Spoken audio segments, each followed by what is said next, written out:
La vida después de la muerte. Experiencias de personas que han estado clínicamente muertas que no tienen explicación según la ciencia. Niños que recuerdan con exactitud cosas que aparentemente son de su vida pasada. ¿Qué opina la ciencia actualmente sobre esto?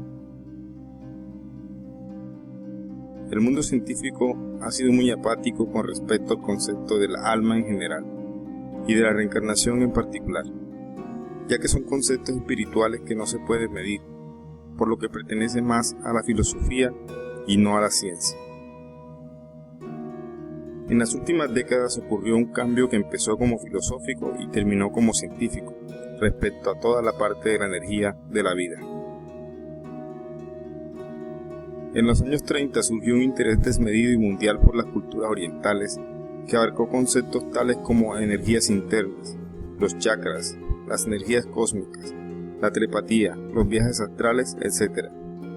Temas sobre los cuales se escribieron libros como el de Paul Brunton en 1934 sobre la cultura hindú, o el libro de la escritora L. Adams Beck sobre el yoga, o también el de Carl Jung sobre la parte espiritual en los sueños. Paralelamente, el mundo científico sufrió una revolución con la teoría de la relatividad de Einstein. La fórmula E = mc², que indica que la materia se convierte en energía y la energía en materia, dieron fundamento a la teoría del Big Bang, con la cual se comprobó que todo el origen de la materia fue un punto de energía concentrada que explotó. Ellos, los científicos, lo llaman energía, y los textos bíblicos lo llaman Dios. Otro factor que incrementó a nivel personal la espiritualidad de los individuos surgió en los años 50, en el área de la psicodelia, cuando el Dr. Stanislav Grof descubrió los efectos de ciertas drogas en el cerebro. Estas drogas llevaban a la persona a descubrir conocimientos personales muy extraños, que no tenían que ver con su vida actual, sino con sus reencarnaciones pasadas. Sin embargo, como esto ocurría mediante drogas, no podía convencerse al mundo de su validez. Por ello, el gran psicólogo y psiquiatra Ian Stevenson, entonces jefe del Departamento de Psiquiatría de la Universidad de Virginia, empezó una investigación para validar los mismos descubrimientos de Grof, pero sin utilizar drogas. Stevenson dedicó 40 años de su vida a estos estudios, hasta que en el año 1960 publicó un artículo con el testimonio de niños pequeños de 4 a 5 años de edad, que contaban con claridad asombrosa quiénes fueron en una vida anterior, dónde vivieron y cómo se llamaban sus familiares. Stevenson salía a investigar si realmente existió en el pasado un personaje con ese nombre, lugar e historia, y solo cuando veía que el testimonio era real y 100% comprobable, lo publicaba. Stevenson publicó libros en los cuales recopiló todos esos casos de reencarnación, recolectados en Asia y Lejano Oriente, África, América y Europa, y en 1997 publicó su libro Reencarnación y Biología, una compilación de 2.300 páginas que contiene más de 210 casos reales y documentados de niños que recordaban perfectamente su vida anterior.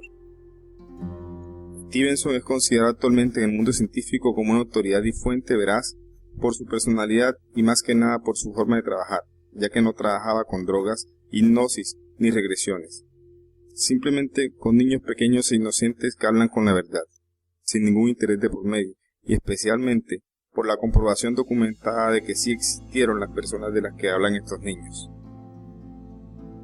En muchos casos, Stevenson comprobó que los niños que relataban que en una vida pasada sufrieron una operación en determinado lugar del cuerpo, habían nacido con una mancha de cicatriz justo en el mismo lugar en el que habían sido operados en su vida anterior, lo que aumenta la veracidad del relato del niño, ya que tiene una relación con la persona fallecida. En otra área de la psicología, mediante regresiones hipnóticas, el hipnotista Murray Bernstein publicó en el año 1953 su libro Tras las huellas de Bridie Murphy. En él relata lo que le sucedió con la paciente Ruth Simmons, que en una sesión de hipnosis simple y de regresión a su niñez, para entender ciertos detalles de su personalidad, logró cruzar la barrera de su nacimiento y empezó a hablar con acento irlandés bajo el nombre de Bridie Murphy. Bernstein se asombró con el descubrimiento, ya que no utilizó pastillas ni drogas de ninguna clase. Por tanto, volvió a hipnotizarla, pero esta vez en presencia de testigos, y documentó todo el procedimiento. Al finalizar, salió con una pequeña comitiva a Irlanda tras las huellas de Bridie Murphy, las cuales se encontró, y cuadraban perfectamente con la historia de Ruth Simmons. El camino que inició Morey Bernstein abrió la puerta a muchos médicos para tratamientos psiquiátricos, en especial los del famoso y reconocido Dr. Brian Weiss, director general de Mount Sinai Hospital en Miami, que se especializó en la regresión hipnótica a vidas pasadas en sus pacientes, para entender sus traumas en el presente. Por ejemplo, algunas personas que sufrían de claustrofobia resultó que habían sido prisioneros en su vida pasada, o algunas personas con un temor inexplicable a volar en avión resultaron ser reencarnación de personas que habían fallecido en un accidente aéreo. Uno de los casos más asombrosos fue el de un paciente que se quejaba de un dolor en un punto específico de la espalda. Después de diversos análisis y estudios sin descubrir la causa del problema, el paciente acudió con Brian Weiss, quien por medio de la regresión encontró que ese hombre había sido apuñalado en ese lugar en su vida pasada. Brian Weiss tardó 8 años en publicar sus hallazgos, ya que él mismo como ateo no creía en Dios ni en el alma, y mucho menos en la reencarnación. Poco a poco empezó dudando, reflexionando en sus resultados, y al final terminó creyendo en esto por completo. En un momento temió la reacción de sus colegas y la crítica científica a la que se expondría, por lo que para sus colegas sería solo fantasías. Sin embargo, una vez ya seguro de tener la verdad en sus manos, publicó en 1988 su libro Muchas vidas, muchos sabios, que rápidamente se convirtió en un bestseller. Luego de publicar su libro, Weiss se asombró de la cantidad de cartas de apoyo y reconocimiento de muchos de sus colegas, quienes lo felicitaron por revelar conceptos que ellos no se habían atrevido a expresar. Por otro lado, la doctora Elizabeth Kubler-Ross confrontó a los científicos que negaban estos hechos cuando presentó su importante y famoso libro sobre la vida después de la vida, para los cuales entrevistó a miles de personas que sufrieron muerte clínica, es decir, que fallecieron al 100% bajo todos los criterios médicos y que después de varios minutos, incluso horas, revivieron. Está comprobado científicamente que si el cerebro no recibe oxígeno durante 7 minutos, sufre daños irreparables. Y estas personas, después de 1, 2 o 3 horas de muertos, regresaban con plena conciencia. Y no solamente eso, sino que presentaban una nueva conciencia con la que relataban un encuentro con un mundo espiritual, el famoso túnel, una luz muy atrayente, encuentros con familiares que ya habían fallecido. Estos relatos fueron recopilados por la doctora Kubler-Ross y publicados en su libro Life and Death y On Death and Dying. Todos estos descubrimientos revolucionaron muchos conceptos y llevaron a muchos ateos y apáticos a cuestionarse su teoría materialista, poniéndose en duda conceptos como lo único que existe es lo que ves, que después de la muerte y la descomposición del cuerpo no hay nada, provocando entonces una nueva reflexión, ya que si en verdad existe el alma, la vida después de la vida y el regreso, ¿cuál es el plan de esta vida? Hay un pueblo muy antiguo que siempre ha tenido esta creencia y es el pueblo judío. Y estos avances de la ciencia concuerdan perfectamente con sus escritos antiguos. Vamos a mencionar algunos ejemplos del Talmud, el Zohar y los escritos de Arizal, que son escritos judíos. En relación a los descubrimientos de la doctora Kubler-Ross sobre la muerte clínica, relata el Talmud en el tratado de Baba Batra que el hijo de Rabbi Yosef, hijo de Rabbi Yoshua, falleció y después de varios minutos revivió.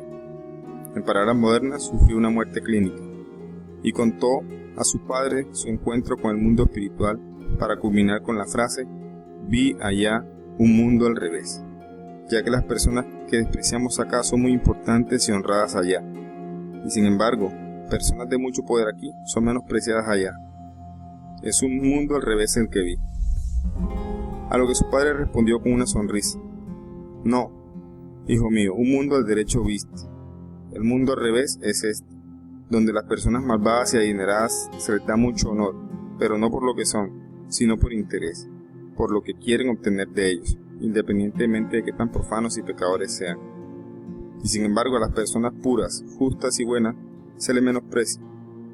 Así ocurre, hijo mío, en el mundo de la mentira, pero en el mundo de la verdad todo cambia.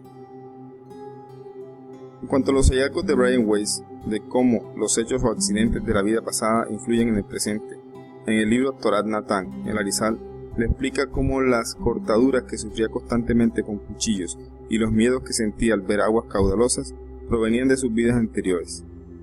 Todo ello a consecuencia de su vida anterior.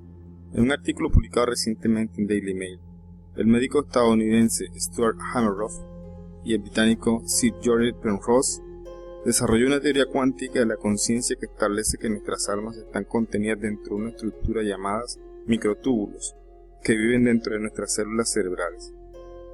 Esto solo confirma lo que algunos libros místicos como el Zohar dicen, ya que este libro afirma que el alma reside en el cerebro.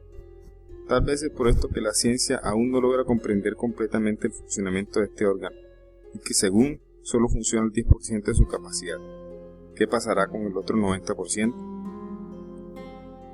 El Dr. Hameroff asegura que en una experiencia cercana a la muerte, los microtúbulos pierden su estado de cuántico, pero la información dentro de ellos no se destruye, o en términos comprensibles, el alma no muere, solo vuelve al universo. Si el paciente resucitado, esta información cuántica puede volver a los microtúbulos y el paciente dice que tuvo una experiencia cercana a la muerte. Y si el paciente muere, esta información cuántica puede existir fuera del cuerpo indefinidamente como un alma. Al final de todo, según la ciencia, no hay una afirmación aún del mundo espiritual de las almas. Pero sí podemos ver cómo actualmente la ciencia comprueba poco a poco conceptos que en el siglo pasado eran cosas de locos. Si te gustó el video, compártelo en redes sociales, dale pulgar arriba y suscríbete a mi canal. Cuéntame qué opinas sobre este tema y sobre qué te gustaría que hiciera otro video.